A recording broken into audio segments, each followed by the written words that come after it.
오늘 2부 시작됐습니다. 중국의 지준율 인하 소식에도 불구하고 시장이 오늘 하락할지 아니면 극적으로 기관 매수에 반등할지 아직 결정이 안 된 상황입니다. 외국인들이 오늘까지 9거래일 연속 팔았는데 지금 막판에 개인보다 기관의 순매수 전환 이후 매수 규모가 훨씬 더 커다란 상황이기 때문인데요. 오늘 반등할지 말지는 아직 결정이 안 났지만 일단 보합권까지 1900 갔다가 끌어올린 점은 조금 긍정적으로 보여집니다.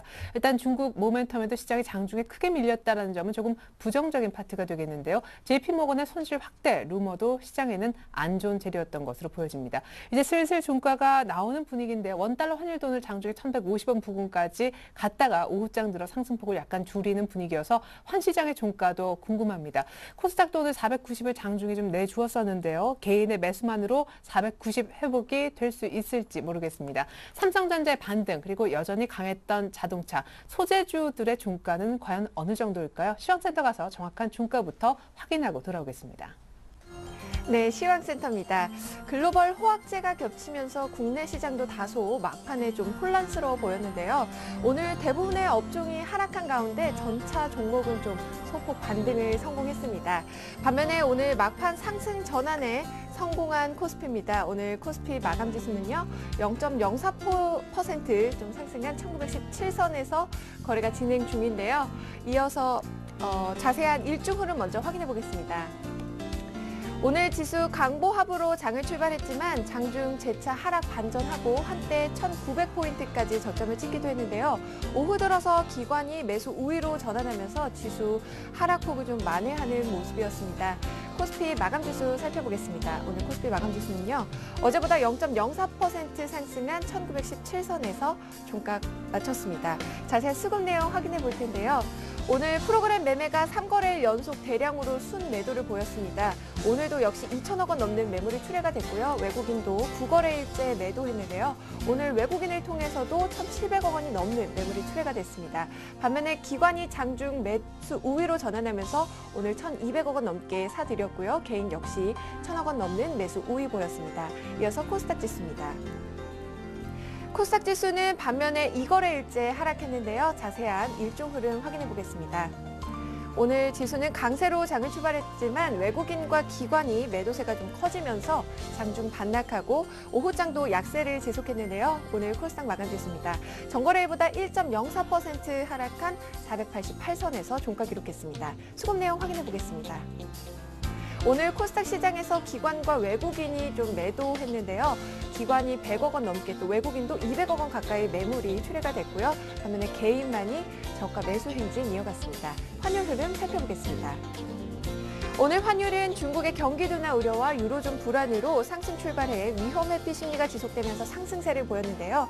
당국의 개입 경계심이 작용하고 또 수출업체 내고 물량도 유입되면서 추가 상승은 좀 제한된 모습이었습니다. 오늘 환율입니다. 어제보다 2원 60전 상승한 1149원 선에서 거래 마감했습니다. 이어서 코스피 시가총액 상위 종목 살펴보도록 하겠습니다. 오늘 삼성전자가 8거래일 만에 상승에 성공한 모습입니다. 1.15% 오르면서 131만 8천 원의 종가 기록했고요. 오늘 자동차 주들도 좀 선전을 했죠. 현대차와 기아차. 현대차는 1.01%, 기아차가 좀 막판에 하락 전환했습니다. 오늘 약 보합권에서 거래 마감했고요. 현대모비스가 오늘 4% 가까운 급등세를 장중에 보였는데 특별히 나온 호재는 없지만 경기가 좋지 않을 때 실적이 좋아지는 방어적인 성격으로 전문가들은 분석하고 있습니다. 오늘 3.19% 상승한 29만 1,500원의 종가 기록했네요. 반면에 현대중공업은 1.35% 하락했고요. LG화학이 1.26% 밀려났습니다. 중국의 지급준비율 인하 소식에도 정유화학주가 장중에 하락 전환하면서 LG화학 끝끝내 1.26%로 거래 마감했고요. 반면에 SK하이닉스는 2.76% 오늘 강세 보였죠. 생산 품목 중에 하나인 반도체 메모리의 가격이 상승할 것이라는 전망에 오늘 2%대 넘는 강세 보였습니다. 26,100원의 종가 기록했네요.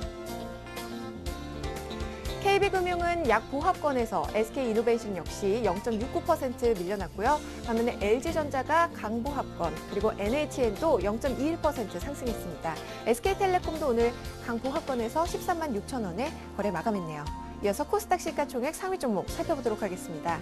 셀트리온이 이틀째 급등세를 보였습니다. 오늘 7% 넘게 급등하면서 46,550원의 종가 기록했고요. 다음 역시 2%대 강세 보였습니다. 반면에 서울반도체가 1.35%, CJ홈쇼핑도 1.42% 하락했고요. 문재인 테마주가 강세를 보인 반면에 안철수 관련주들은 급락세를 보였죠. 오늘 안랩도 5.75% 하락하면서 109,900원의 종가 기록했습니다. 파라다이스는 강보합권에서 거래 마쳤네요. SFA가 약보합권에서 56,700원에, 위메이드도 0.52% 하락했고요. 오늘 포스코 ICT가 7% 넘게 급락했습니다. 6,950원에 종가 기록했네요. SM도 1%대 강세 보였는데요. 오늘 젠백스가 1.96% 하락했고요. 3S와 인터플렉스도 4%대로 밀려났습니다. CJ는 반면에 0.17% 강보합권에서 거래 마감했고요. 오늘 골프존이 1.23% 하락하면서 64,100원에 종가 기록했네요. 지금까지 시황센터에서 김혜선이었습니다. 네, 중국 바락이 일단 접어야 될까요? 외국인들 오늘 많이 팔았고 무엇보다 막판에 비차익 쪽에 2천억 넘는 매물이 쏟아졌습니다. 자, 나흘째 결국 빠지고 마는 코스피. 먼저 시장을 둘러싼 이슈들 알아보고 그 이슈에 전문가들 얼마나 공감하는지 OX를 통해서 의견 받아보는 시장 공감대 OX 시작하겠습니다. 오늘 함께해 주실 두 분의 전문가 먼저 소개해 드릴까요? SK증권 일산지점의 신민순 과장님, 그리고 텐스탁의 김선현 대표님 모시겠습니다. 안녕하세요. 안녕하십니까. 안녕하세요. 네. 자, 먼저 시장을 둘러싼 이슈부터 알아볼까요? 화면 보시죠. 네, 중국의 지준율 인하에도 불구하고 그 효과는 미미했던 하루인데요. 증시에 정말 도움이 안 되는 건지, 두 번째 하락장 국내외 정책보다는 수급이 좌우하는 그런 시장인지, 세 번째 코스피 1900포인트 깨고 내려갈 가능성이 현재 더 높은 것인지, 마지막으로 외국인 5월 중순 이후로도 매도 우위 계속해서 지속될지, 외국인들 수급, 또 시장 여러 가지 수급의 중요성 어느 정도인지 중국 이슈부터 출발해서 점검해 보도록 하겠습니다. 네, 중국의 지준율 인하가 주말에 나와서 오늘 자연적으로 반등할 것이다. 많은 기대를 거셨던 분들께 실망스러웠던 하루가 아닌가 생각이 됩니다. 두 분의 의견은 어떤지 제가 이슈 읽으면 OX판 들어주시면 좋겠습니다. 중국의 지준율 인하에도 불구하고 효과는 미미했는데 정말 증시에 도움이 안 되나요? 네, 중국의 지준율 인하 도움 안 된다?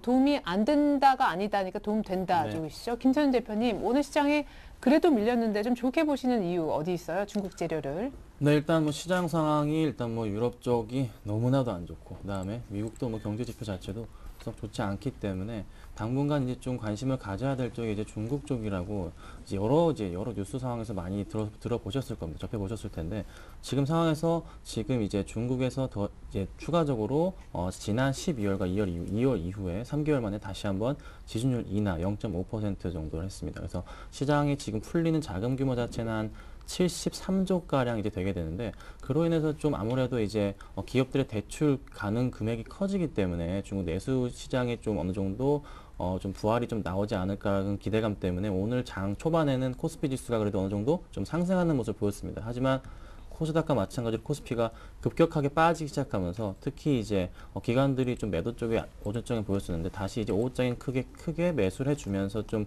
다시 장이 좀 살아가는 모습을 보였지만은 또 동시 호가 때 또 많이 던져버리면서 다시 주가를 좀 빠뜨렸는데, 네. 일단은 지금 시장 상황을 봤을 때 중국의 지준율 인하로 인해서 크게 막 기대하지는 않아야 되는 게 정상이지만 그래도 지금 마땅히 기댈 곳은 지금 중국밖에 없는 그런 상황입니다. 그래서 중국의 지준율 인하로 인한 시장의 자금 규모, 특히 지금 이제 첫 번째로 이제 올해 2월이랑 5월에 2번으로 시작했는데 추가적으로 올해 안에 또 2번이나 3번 더 추가적으로 지준율 인하가 가능하기 때문에 아무래도 자금적인 여유 자체가 중국 쪽에서 생기기 때문에 그로 인한 수혜가 좀 지속적으로 가능하지 않을까라고 판단이 되고 있습니다.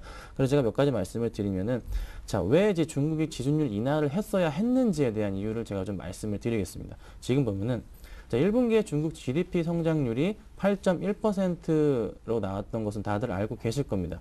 그런데 8.1%에서 지금 상황에서 만약에 8%의 GDP가 만약에 깨져버리게 된다면 중국은 심각한 경제적인 위기에 봉착하게 되는 그런 나라 중에 하나입니다. 계속적으로 중국이라는 나라는 주택 건설을 통해서든 일자리 창출을 통해서든 8%대 이상을 항상 유지해야 되는데, 그게 만약에 무너져 버리게 되면은 당연히 그 무너진 것을 막기 위해서 지준율 인하를 하게 되는 그래야 됩니다. 그래서 지금 보면은 왜 그렇게 했냐면은 부동산과 이제 제조업 그 투자 부진 여파로 1분기에도 마찬가지고 2분기에도 그 여파로 만약에 깨지진 않겠지만 그래도 깨질 가능성 8%의 GDP 성장률이 깨질 가능성이 있기 때문에 지금 지준율 인하를 급하게 지금 중국 정부에서 내놓은 겁니다. 그래서 추가적으로 시장의 자금을 확보함으로써 그걸 막겠다는 의지가 돋보이는 거고 또 하나 지금 왜 또 이런 이유로 지준율 인하를 했느냐 지금 기업들이 지금 사업 전망 지금 뭐 1분기에도 마찬가지로 작년 4분기도 마찬가지로 중국 이제 내수 기업들이 그렇게 실적이 좋지는 않은 상황입니다. 그래서 그렇기 때문에 아무래도 기업들이 좀 단기적으로 대출이 좀 급등하는 모습을 보였는데 지금 은행에 지금 지급 준비율 자체가 좀 낮기 때문에 돈을 빌릴 수 있는 여력이 좀 확보가 안 됐었습니다. 빌려줄 여력이 확보가 안 됐는데 이번 계기로 지준율 0.5% 내림으로 인해서 좀 자금 여력이 생겼기 때문에 아무래도 좀 기업들이 특히 좀 수급적으로 양호한 돈이 좀 시장에 풀리니까 좀 회전율이 잘 돌아가기 때문에 매출 자체도 또 잘 돌아갈 것으로 잘 늘어날 것으로 판단이 되고 있습니다. 그래서 일단은 1차적으로 올해 들어서 두 번째 지준율 인하지만은 추가적으로 나올 가능성이 있기 때문에 그에 따른 여파로 좀 국내 기업들 또 특히 중국 내수 시장에서 활발하게 활동을 하고 있는 특히 가장 잘 아시는 종목들이죠. 화학주가 좀 반등의 기회가 좀 오지 않았나라고 그 시작이 좀 되지 않았나. 더 이상은 화학주가 큰 폭의 하락 없이 반등할 수 있는 그런 모멘텀이 좀 작용되지 않았나라고 판단이 됩니다. 그렇다면은 자 이제 지준율 인하로 인해서 어떤 이제 경제 상승 모멘텀을 가져올까에 대한 궁금증이 생깁니다. 그래서 어떤 이제 긍정적인 수급이 될까 보는데 일단 아까 말씀드린 대로 두 번에서 세 번 정도의 지준율 인하 가능성이 있고 그렇다면은 지준율 인하로 인해서 무조건 경제가 좋아지냐? 그건 아니죠. 무조건 지준율 인하를 할 때마다 중국에서는 정책적으로 한두 가지씩 이제 부동산 부양이나 아니면 기업 내수 부양을 통해서 한두 가지씩 정책적인 측면이 한두 가지씩 따라왔습니다. 그래서 조만간에 한 5월 달 안에 추가적으로 중국 정책적인 측면 쪽에서 한번 정책이 변화 가능성이 있기 때문에 그걸 좀 눈여겨보셔야 됩니다. 그래서 아무래도 그 몇 가지 어떤 정책적인 측면의 변화가 어떤 게 생길 것 같냐면은 지금 보시면 지금 서민형 주택 건설 확대하고 그다음에 전기 부양을 위한 재정 정책이 투입 예상이 된다는 겁니다. 그래서 이를 통한 시장의 가장 활발한 그다음에 중국이라는 나라가 워낙에 이제 새로운 그러니까 하나 말씀드리면은 중국이라는 나라는 매년 서울만한 도시가 하나씩 생기는 그런 나라 중에 하나입니다. 그래서 그런 도시들이 하나씩 생기면서 그 건설 시장이 활발해지면서 중국 GDP를 끌어올리게 되는데 지금 만약에 그게 이루어지지 않는다면 소비 자체가 이루어지지 않기 때문에 당연히 기업들의 물량을 따라 물건을 만들어내면은 당연히 물건을 사줘야 되는데 만약에 도시가 생기지 않는다면 그게 충당이 되지 않아서 기업들의 실적이 나빠지는 겁니다. 당연히 이제 중국 경제가 확 가라앉아 버리는데 그걸 막기 위해서 이번에 지급 준비율을 어느 정도 돈을 풀어서 그다음에 기업들의 자금을 확보하게 되는 거고 그로 인해서 또 주택시장 경기를 활발히 운영을 시켜서 또 다른 도시 그러니까 매년 서울만한 도시가 생긴다는 것은 그만큼 소비가 활발해지는 거죠. 그래서 중국 경기를 일으키는 건데 그를 통한 시발점이 아닌가 올해의 첫 시발점 그러니까 2월 달엔 좀 너무 유럽적 리스크와 미국적 좀 리스크 쪽 글로벌적 리스크가 너무 강했기 때문에 이번 2월 달의 시발점보다는 이번에 5월 달에 어느 정도 그래도 좀 너무 이제 경기에 민감해지는 부분에 대해서 이제 글로벌 증시에 민감해지는 부분에서 조금 이제 저항이 좀 생긴 상태에서 이번에 지급 준비율 인하이기 때문에 그로 인한 아무래도 그 큰 수혜가 좀 예상되는 부분이 있습니다. 그래서 그걸 좀 참고하시면 좋을 것 같고요. 그래서 아까 말씀드렸는데 어떤 종목들 특히 이제 내수 쪽에 관심 있는 종목들, 화학주나 아니면은 중국 쪽에 들어가 있는 이제 건설주 같은 경우 두산인프라코어나 이런 종목들 LG화학 같은 경우도 굉장히 좋은 모멘텀이 될 것으로 판단이 되고 있습니다. 하지만 하나 더 말씀드리면은 이 지급 준비율 인하 말고도 추가적인 정책 측면이 나와야지만 다시 한번 경기가 부양되는 거기 때문에 그 점을 꼭 확인하시고 들어가시면 좋을 것 같습니다. 네, 우리 김소연 대표님이 좀 짚어주신 대로 중국의 지준율 인하 증시에 도움 안 된다라고 하신 이유가 혹시는 지준율 인하만으로는 부족해서 그 이유 때문인지 그냥 경기 부양 의지만 봤다 이런 분석들이 많더라고. 뭔가 더 나와줘야 된다. 예, 뭐 그런 의견도 있고요. 저도 뭐 김 대표님의 완벽하게 다 동의하지 않는다 이런 건 아니고요. 네. 동의하는 부분도 아까 들어보니까 상당히 많고 이제 좀 제 의견과 다른 부분만 이제 제가 말씀을 네. 드려보도록 하면은 이제 상해 지수가 최근에 이제 2년 정도 놓고 보시면은 국내 지수하고 크게 상관성이 좀 떨어집니다. 그래서 제가 말씀드리고 싶은 것은 이제 중국에서 지준율 인하하면은 중국 증시에 도움이 될지는 모르겠지만은 제가 보는 이제 저희가 이제 흔히 매매하는 국내 증시에는 큰 영향이 없을 것 같다라는 말씀 우선 드리고요. 두 번째로는 이제 금리나 지급 준비율과 주가의 상황관계입니다. 이제 교과서에는 금리가 내리면은 주가가 오른다 또는 이제 네. 금리가 인상하면 주가에 부정적이다 그러는데 정말 교과서적인 얘기라고 요즘에는 말씀을 드리고 싶고 네. 왜냐하면은 이제 그거는 이제 한 몇 년 전에는 그렇게 됐었습니다. 근데 2010년 이후로는 오히려 금리가 이제 상승할 때는 주가가 이제 오히려 눌림목에서 반등하고 금리가 이제 금리가 내릴 때는 예를 들면은 이제 저희가 2008년에 리먼 사태 났을 때 금리를 빠른 속도로 내려주면은 금리 내리는 거 가지고 주가 하락을 막기가 좀 부족하죠. 그래서 경기가 안 좋다는 것을 반증을 하기 때문에 금리나 뭐 지급 준비율 이제 중국 같은 경우 금리까지 내리지 않았습니다만 그래서 조정을 하기 때문에 개인적으로는 이제 지급 준비율 뭐 오히려 경기가 좋을 때 강력하게 이제 오히려 인상을 해버려 가지고 이제 다 눌림목을 만드는 경우는 모르겠습니다만 이제 경기가 조금 좋지 않기 때문에 이렇게 내리는 거에 대해서 단기적으로 조금 뭐 상승은 있겠지만은 저는 그것은 반등 정도로 보이지 않나 이렇게 말씀을 드리고 물론 이제 수혜주는 있을 수 있습니다. 이제 이거 이제 지급 준비율 말고 다른 정책적인 이제 큰 정책 이슈가 하나 나온다면은 이제 뭐 소비 촉진책이나 뭐 이런 등등 나오면은 이제 다른 여타 뭐 중국 관련 건설주 또는 뭐 화학주 또는 화장품주 이렇게 올라갈 수는 있겠습니다만은 국내 증시와는 크게 상관이 없지 않나라고 말씀을 드려보도록 하겠습니다. 네, 어쨌거나 두 분이 좀 공감하시는 부분은 뭐 지준율도 한두 번 더 나오든지 아니면 이런 통화정책 말고 재정정책이 나오든지 아니면 내수부양책이 나오든지 조금 더 추가 보완적인 대책들이 더 나와주면 더 큰 호재가 좀 될 수 있을 것도 같습니다. 자, 두 번째 이슈 한번 넘어가 볼까요? 역시 읽으면 OX판으로 의견 보여주시면 좋겠습니다. 현재 하락장, 국내외 정책보다는 수급이 좌우한다. 자, 수급이 중요하다, 정책보다. 그렇지만은 않다. 먼저 신민승 과장님. 네. 수급이 중요한 게 맞긴 맞는 것 같은데, 오늘 NC소프트도 뭐 좀 분위기는 안 좋았지만, 역시 어떤 누군가 강력하게 매도해버리니까 급락하는 건 어쩔 수 없잖아요.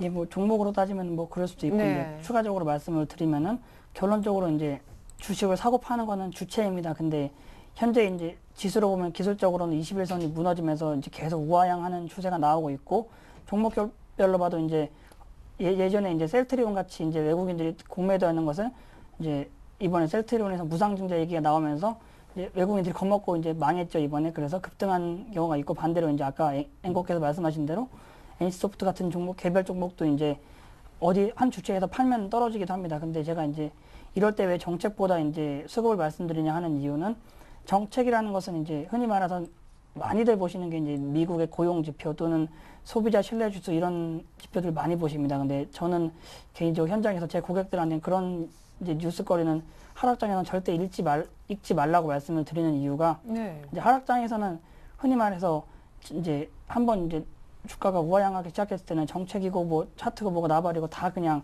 떨어지기 마련입니다. 그래서 그것보다는 오히려 이제 수급이 크게 돌아설 때나 또는 아니면 정책이라고 하면은 이제 흔히 그런 뭐 매주나 매월 나오는 정책 말고 아예 그냥 지난번에 유럽액이 좀 부활할 때처럼 유럽액이 반등 나올 때처럼 뭐 돈을 무제한으로 찍든지 뭐 그런 강력한 정책이 아닌 이제 일반적인 정책들은 하락장에서는 이제 하락을 방어하는데 그다지 큰 역할을 하지 못한다 이렇게 말씀드리고 이제 현재 국내 증시를 좌우하는 것은 기관보다는 외국인입니다. 외국인이 지금 현재 너무 많이 이제 꾸준히 때려 팔기 때문에 이제 국내 증시도 이제 계속적인 우하향이 나오고 있고 이제 이것을 돌리려면은 이제 강력한 모멘텀이 나와야겠지만 뭐 그 강력한 모멘텀에 저는 뭐 소비자 신뢰 지수나 뭐 그 정도로는 어림없다고 보고 이제 다른 큰 정책 연준에서의 큰 정책이나 이런 것은 모르겠습니다만 그냥 일반적인 정책은 하락장을 막는 데는 좀 역부족이다 이렇게 말씀을 드려보도록 하겠습니다. 그러면은 수급은 현재는 참 좋지 못해서 시장이 흘러내리고 있는데 기술적으로 본다면 한 어느 선까지 시장이 갈 수는 있겠습니까? 이제 개인적으로는 이제 지수를 예측하기는 참 어렵습니다만 저는 이제 현재 1900에서 지금 약간 올라온 상태인데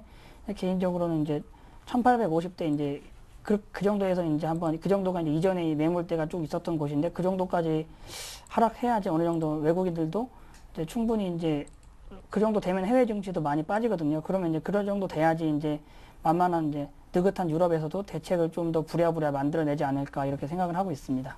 1800이요? 1850대 정도로 보고 있습니다. 1850이요? 예. 예. 자, 김선훈 대표님은 하락장 국내외 정책보다 수급이 꼭 중요한 것만은 아니다. 제가 느끼기에는 정책에 대한 이해도가 달라서가 아닐까. 경기 부양책 같은 거 생각하셨기 때문에 X라고 드셨나요? 네, 맞습니다. 일단은 제가 생각한 정책은 이런 자잘한 정책이 아니고 네. 일단은 기본적인 뭐 양쪽 하나 같은 그런 네. 커다란 정책을 제가 말씀드리는 겁니다. 기본적으로 지준율 인하도 거기에 포함되겠고 양쪽 하나도 포함되겠고 또 뭐 유럽존에서 이제 EU 연합에서 통한 이제 국채 매입, 뭐 스페인이나 그리스 국채 매입을 통한 이런 정책을 제가 말씀드리는 건데 당연히 이제 그런 정책적인 측면의 변화가 가져오면 당연히 수급적인 측면도 따라오게 되어 있습니다. 기본적으로 정책이 받쳐줘야지 그런 큰 틀의 정책이 받쳐줌으로 인해서 수급적으로도 기관들과 이제 외국인들의 매수가 들어오기 때문에 그 점을 제가 말씀드리는 건데 지금 뭐 국내 시장 이제 뭐 MSCI도 들어간다고 편입된다고 하면서 일단은 뭐 긍정적인 요인이 작용할 것도 같지만은 아직 뭐 일단은 정해진 게 없기 때문에 확실하게 정해진 게 없기 때문에 수급이 아직 뒷받침되지 않는 부분이 그런 이유 중에 하나이고 또 하나 또 말씀드리자면은 이제 뭐 한국과 중국과 일본 이제 FTA 협상을 또 체결하게 되는데 그로 인한 또 정책적인 측면이 좀 기대감은 굉장히 큽니다. 왜냐하면은 일본의 GDP 자체도 한 0.7% 정도 상승할 것이라는 예상이 있고요. 또 한국 GDP 자체도 0.6% 정도 그 기대가 있기 때문에 그에 대한 수급이 좀 뒷받침돼야 되겠지만 아직은 확정된 게 아니기 때문에 아직은 수급적인 측면이 뒷받침되지 못하고 있는 건 사실입니다. 그래서 일단은 정책적인 측면을 볼 때 크게 보셔야 될 게 이런 자잘한 뭐 소비 판매 지수 이런 거는 그냥 지표로서 보시는 거고 큰 틀에서 연합 쪽에서 만약에 EU 연합이 EU 쪽에서 하나 보시는 거고 아니면 또 중국, 그다음에 미국 쪽에서 큰 틀에서 나오는 그런 뭐 양적 완화 정책이나 아니면 국채를 큰 폭으로 매입을 한다거나 아니면 자금 확충을 한다거나 이런 만약에 정책적인 측면에 나옴과 동시에 외국인과 기관들의 수급이 굉장히 집중되게 될 것입니다. 근데 그게 이제 언제가 될지는 이제 확실하게 뭐 장담은 못 드리겠지만 그래도 올해 안에 한 2, 3분기 안에나 한 번 더 큰 정책적인 측면의 변화가 있지 않을까 판단이 되기 때문에 그때가 아마 이제 어느 정도는 어느 정도 단기 반등의 기회가 좀 되지 않을까. 한 2,000포인트 다시 도달 가능한 포인트가 되지 않을까 판단이 됩니다. 그래서 지금 상황은 조금씩은 좀 분할 매수하시는 차원으로 이제 종목을 가져가셔야 되는 거고 당연히 이제 종목을 편입하실 때는 시장에서 제외되는 종목들은 절대 편입하지 마시고 일단은 시장의 중심이 되는 시장에서 좀 잘 노는 종목들 말씀을 드리면 전차군단이 지금 시장에서는 좀 학교 짱이라 그러죠. 이게 노는 애들이기 때문에 그런 종목들로 좀 편입을 하셔가지고 좀 수익을 거두셨으면 좋겠습니다. 네. 자, 잘 노는 애들이 좀 특정돼서 굉장히 쏠려 있다라는 것이 조금 문제인데 그것 때문일까요? 이제 시장에 대한 전망 여쭤보도록 하겠습니다. 뜨거운 관심사입니다. 1900에 대한 전망인데요. 코스피 1900 깨고 앞으로 내려갈 가능성이 높다?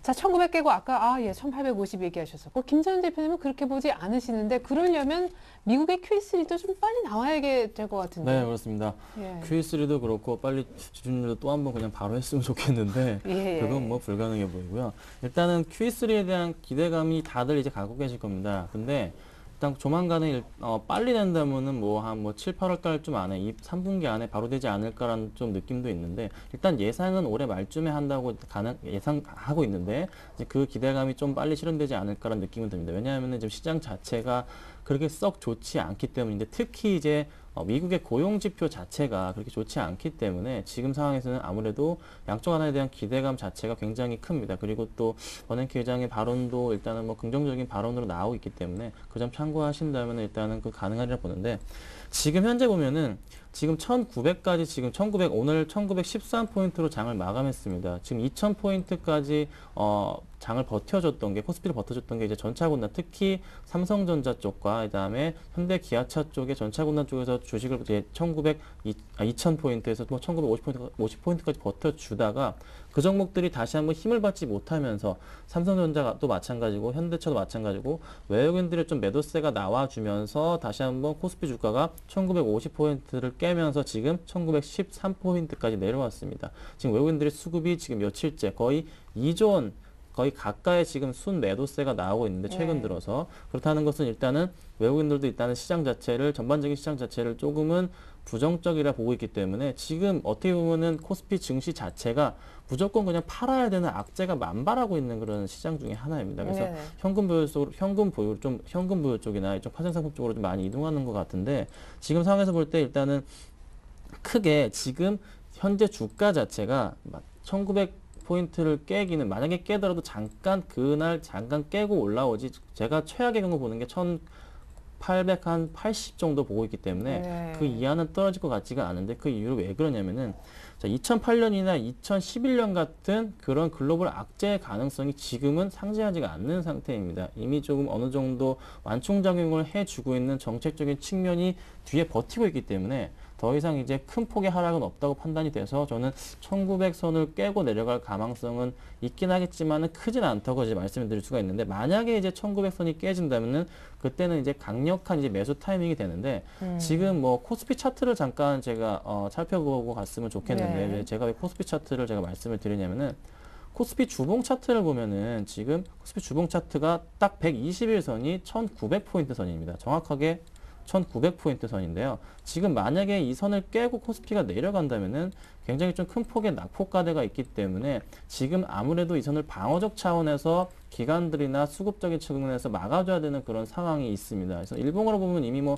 121봉을 깨고 내려갔지만 아직 주봉이 버텨주고 있는 상황. 그래서 네. 지금 상황은 조금 더 아무래도 조금은 수급적인 측면에서 기관들이 오늘 그것을 방어하는 차원에서 물량이 들어온 것으로 판단이 되고 있고 네. 기술적으로 더 이상 깨고 내려가지 않을 것이란 부분이 있기 때문에 저는 더 이상의 하락폭은 좀 드물 것이라 판단이 되고 있습니다. 그래서 뭐 주봉으로 선을 잠깐 그어드려봐도 일단은 완전 딱 바닥권에 있는 모양새이기 때문에 최근 들어서 지금 작년 8월 이후부터는 그래서 네. 더 이상의 하락폭은 없다고 말씀을 드릴 수가 있는데 다시 이제 돌아와서 말씀을 드리면 지금 이제 뭐 글로벌 증시 자체가 유럽도 마찬가지고 유럽은 이제 다시 또뭐 그리스 같은 경우 예를 들자면은 총선을 다시 한번 치러야 될 상황이 와버렸고 그리고 스페인 같은 경우도 지금 뭐 국채 때문에 좀 문제가 되고 있는 상황에서 일단은 부동산 쪽에 문제가 있는 상황에서 다시 유럽 연합에서 회의를 통해서 스페인에 대한 그 재정, 그 돈을 갚아야 되는 거를 1년 더 미뤄주겠다는 얘기가 또 나오고 있습니다. 그래서 그 부분이 아무래도 좀 해결의 실마리가 되지 않을까라고 판단이 되기 때문에 더 이상의 낙폭 가대보다는 오히려 저는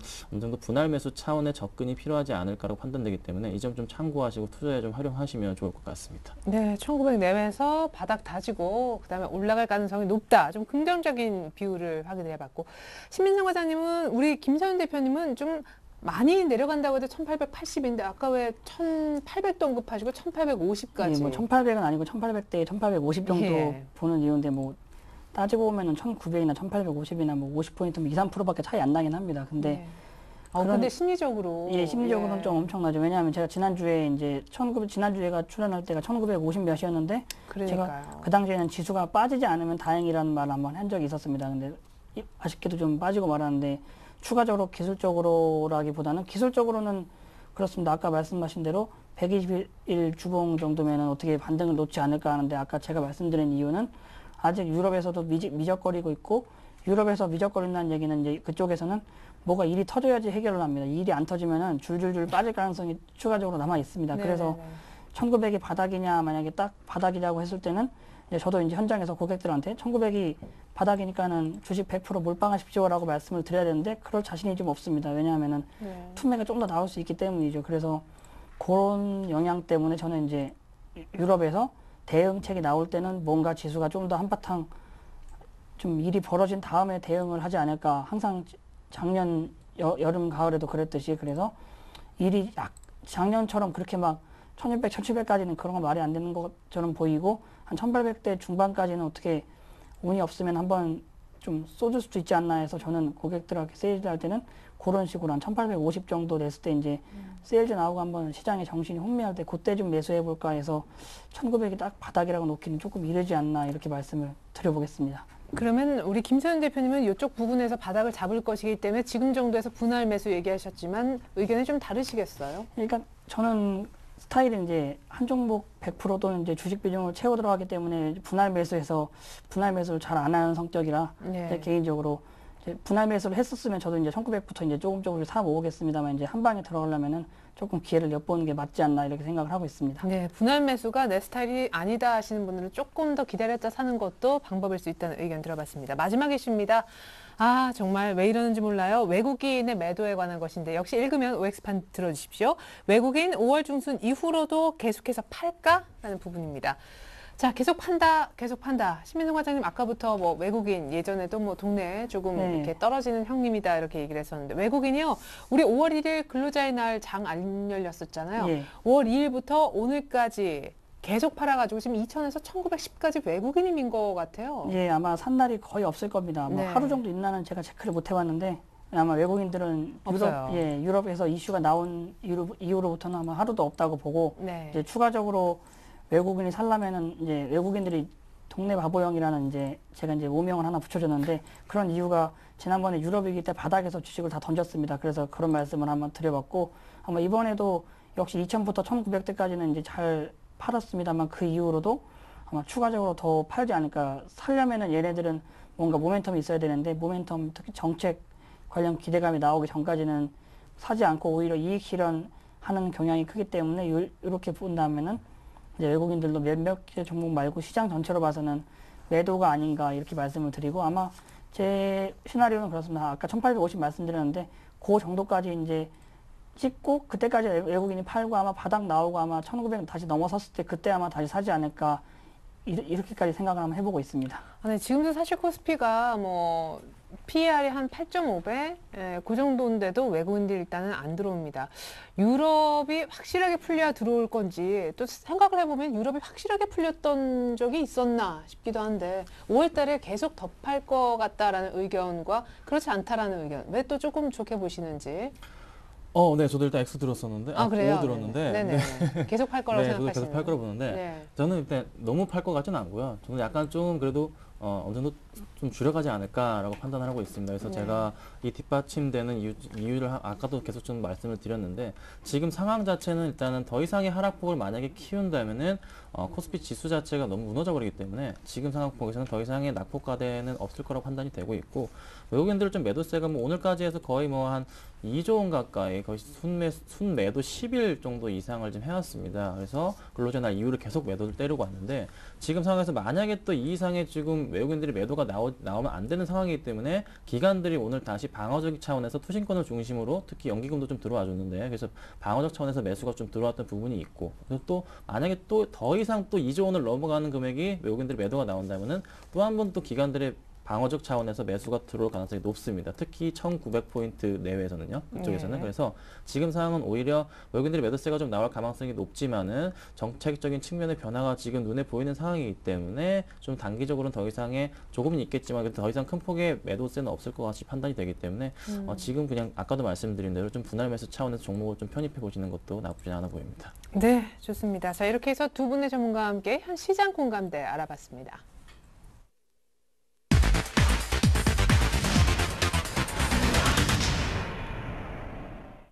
네, 이번엔 내일장 전략과 전망 세워보는 해결의 키 시간 이어가 보겠습니다. 신민승 과장님, 예. 사실 반등해야 될 자리에서 반등을 못했는데 내일 만약에 더 빠진다라고 하면 어떻게 대응해야 됩니까? 그냥 손절 다 하고 현금 쥐고 있는 게 가장 좋은 방법인지요? 일단은 손절하기는 지금 좀 늦었다고 늦었죠. 보고 예. 주봉으로 봐서 박스 하단까지 왔는데 여기다 대고 손절하기는 조금 늦었고 차라리 이제 2000포인트 위에 있을 때 이제 그때 물린 분도 굉장히 많습니다. 차라리 그때 팔았으면은 손절이 별로 없었을 텐데 지금 팔기는 좀 어떻게 보면 아깝지 않나. 오히려 더 빠졌다가 다시 더 빠진 한이 있더라도 더 빠졌다가 다시 올라올 때 그때를 노리는 게 맞지 않나 이렇게 말씀드리고 손절하실 분들은 더 확실하게 싸게 사실 자신이 있는 분들만 한해서 이제 하시는 게 맞지 않나 이렇게 말씀을 드려보도록 하고 제 전략을 말씀드리면 일단 네.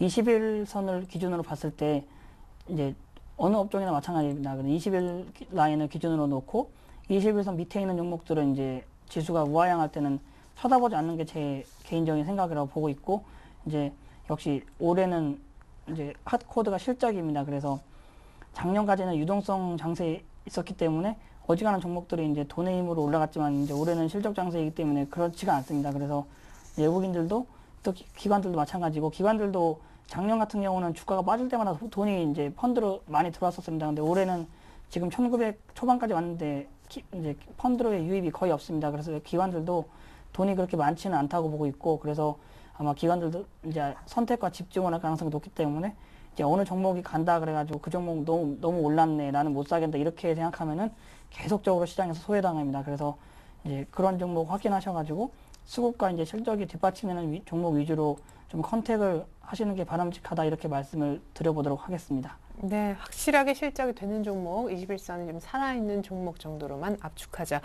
김선 대표님은 그렇지만 아까 분할 매수 이 정도에서는 좀 슬슬 들어가 보자 하셨기 때문에 저는 대상이 궁금합니다. 아까 화학주도 곧 바닥을 찾아주지 않을까라는 네. 언급도 하셨잖아요.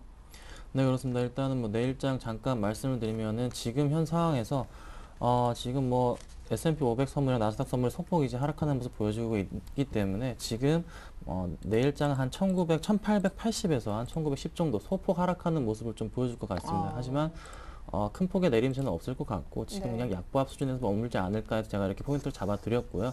지금 상황에서 보면은 크게 일단은 오늘 같은 경우 이제 유로존의 3월 산업 생산 지표가 또 발표가 되고 있고, 그리고 또 하나 말씀드리면 14일 날 오늘이죠. 오늘 좀 유로존 재무장관 회의가 있습니다. 근데 뭐 어떤 회의를 하게 되냐면은 이제 그리스와 스페인 문제에 대한 회의를 하게 되는데 이제 성장 촉진 정책에 대한 논의를 하게 됩니다. 근데 이로 인한 이슈 자체가 좀 시장에 좀 정책적인 측면이 회의가 끝나고 나면 좀 시장에 공개가 되면서 아무래도 좀 긍정적인 측면이 발생하지 않을까라고 판단이 되기 때문에 내일장이 약간은 뭐 강보합 수준에 머물 수도 있겠지만은 저는 일단은 약보합 수준으로 일단 보합권으로 잡아드리고, 일단 만약에 내일 강보합 수준으로 장이 바뀌게 된다면 좀 새로운 반전 포인트가 되지 않을까 판단이 되고 있습니다. 그래서 만약에 내일장이 강보합권으로 만약에 장이 끝난다, 그때는 좀 과감하게 투자 금액을 좀 다시 한번 늘리시는 것도 투자에 좀 도움이 되지 않을까 판단됩니다. 예, 좋습니다. 이번엔 여의도로 한번 나가볼까요? KTB 투자증권의 박석현 연구위원 연결해 보겠습니다. 안녕하세요. 예, 안녕하십니까? 네, 주말에 중국에서 지준율 내린 게 맞나 싶을 정도 날이었던 것 같습니다. 뭐 다행스럽게도 기관의 매수로 1,900은 사수했는데 간단한 정리와 내일장 전략 세워주십시오. 예, 오늘 장중에 좀 단기적으로는 좀 변동성이 좀 있었고요.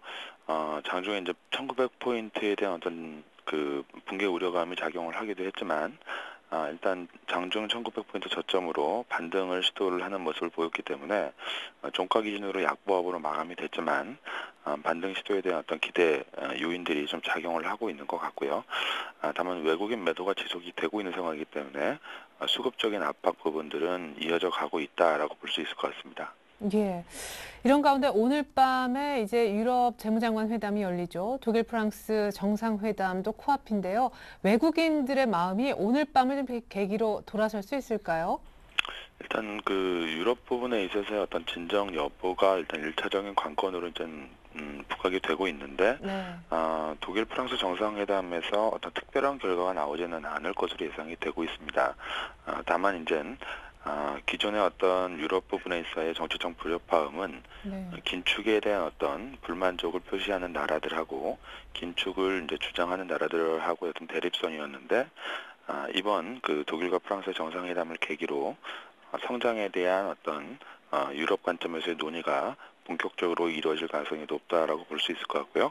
이런 부분들은 긴축 정책에 정책적인 반대 의사를 표명했던 나라들의 입장이 일정 부분 반영되기 시작하는 흐름으로 볼 수 있을 것 같습니다. 따라서 유럽 부분에 있어서의 어떤 불확실성 문제들은 빠른 속도는 아니겠지만 점진적으로 진정이 되는 과정들을 보이게 될 것으로 예상이 되고 있고요. 물론 프랑스 문제와는 달리 그리스 문제가 계속 불확실성으로 작용을 하고 있고, 최종 기한이 되고 있는 17일까지 마지막 연정 구성 전망은 여전히 불투명한 상황이고요. 6월 중순쯤 2차 총선으로 들어갈 가능성이 높아지는 상황이기 때문에 그리스 문제는 여전히 불확실성을 담고 있다라고 볼 수 있을 것 같습니다. 다만 그리스 문제 역시 정치적인 문제의 성격이 강하기 때문에 프랑스 대선 이후에 올랑드 당선자의 정책적인 스탠스가 약간씩 달라지는 것처럼 그리스 역시 이러한 과정을 그대로 기본적으로는 반복할 가능성이 높다라고 볼 수 있을 것 같고요. 따라서 일단 정치적인 불협화음 부분들은 이번 독일과 프랑스 정상회담 이후로 점진적인 안정을 보일 수 있을 것으로 예상이 되고 있고요. 주식시장에는 일정 부분 긍정적인 요인으로 작용을 할 수 있지 않을까 기대를 해볼 수 있을 것 같습니다.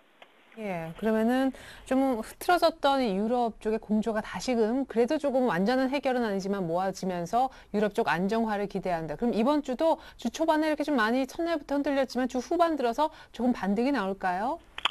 예, 일단 내일 독일과 프랑스 정상회담이 아무래도 분기점이 되지 않을까 예상이 되고 있고요.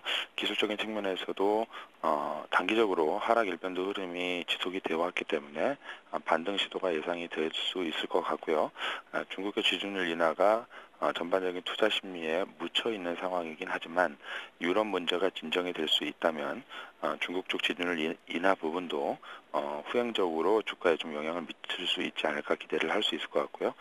관건은 그 독일과 프랑스 정상회담 이후에 투자 심리 회복과 향후의 불확실성에 대한 어떤 기대 요인으로 일단 전환되는 흐름 속에서 외국인들이 매수세를 돌아설 수 있을지가 반등 탄력이나 아니면은 주식시장 흐름의 전환 이런 부분들을 결정하게 될 요인으로 작용할 수 있지 않을까 기대를 하고 있습니다.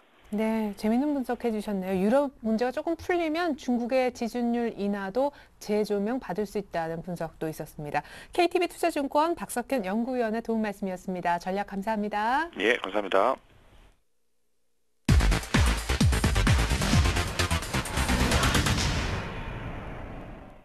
네, 이번엔 수익률 펀치 시간 갖도록 하겠습니다. 지난주 수익률 점검부터 받는 것이 순서일 것 같은데요. 먼저 김선윤 대표님, S맥 좀 살펴주시죠. 네, S맥이 일단 좋은 모습을 보여드리지 못했습니다. 일주일 동안은 좋은 모습 보여드리지 못했는데 일단 추천드리고 난 다음 날은 한 시가부터 해서 한 3% 이상씩 오르면서 좀 좋은 흐름 보여주지 않을까 해서 제가 단기 목표가를 14,000원 잡아드렸는데 일단 13,900원까지 오르면서 한번 도달 가능성을 쫙 눈에 보이다가 쭉쭉 네네. 빠져버렸습니다. 그래서 지금 한 마이너스 한 4% 정도 될 것 같은데 지금 상황에서 일단 S맥 같은 경우는 갤럭시 S3에 대한 기대감으로 인해서 지금 주가 자체가 기관들의 좀 매수세가 좀 최근 들어 굉장히 강한 종목 중에 하나입니다. 그래서 일단은 갤럭시 S3가 6월 달에 좀 출시가 예정돼 있기 때문에 그와 관련한 이슈 자체가 다시 한번 5월 중순이나 말쯤에 나올 가능성이 굉장히 높습니다. 그래서 그때까지 일단은 갤럭시 S3가 국내에 진출할 때까지 일단 보유하시는 걸로 가져가시고 무조건 이 종목은 단기적으로 14,000원 도달 가능하고 장기적으로도 한 15,000원에서 16,000원 도달 가능하기 때문에 너무 큰 걱정하지 마시고 일단 홀딩하신 전략으로 가져가시면 좋을 것 같고요. 현재가 굉장히 매력이 있어 보입니다. 그래서 현재까지도 매수 가능한 종목 중에 하나이기 때문에 만약에 편입하신다면 추가적으로 추가 매수도 가능한 자리니만큼 추가 매수 하셔가지고 좀 수익 더 거두셨으면 좋겠습니다. 네, 그럼 손절 가격은 조정하지 않아도 되나요? 근데 손절 가격은 제가 좀 되게 짧게 잡아드려서 거의 지금 손절 가격 12,000 제가 한 500원 잡아드렸을 거예요. 근데 지금 상황에서는 오히려 이제 그 손절가 자체가 좀 매수 포인트가 좀 돼버렸기 때문에 만약에 일단은 마이너스 5% 제가 잡아드렸는데 그 이상 깨지게 된다면은 손절을 하셔도 괜찮겠지만 지금 현재가에서 지금 추가 매수 하신다면은 손절가를 좀 더 낮게 한 12,000원, 121선 부분이죠. 그때로 잡고서 대응하시면 괜찮을 것 같습니다. 네, 12,000원으로 손절가 내리고 목표가 14,000원 갈 수 있다. S맥 점검 받아봤습니다. 신민승 과장님의 지난 종목 아모레쥐, 그래도 좀 가더라고요. 약간 지금 매물이 나와서 그런데.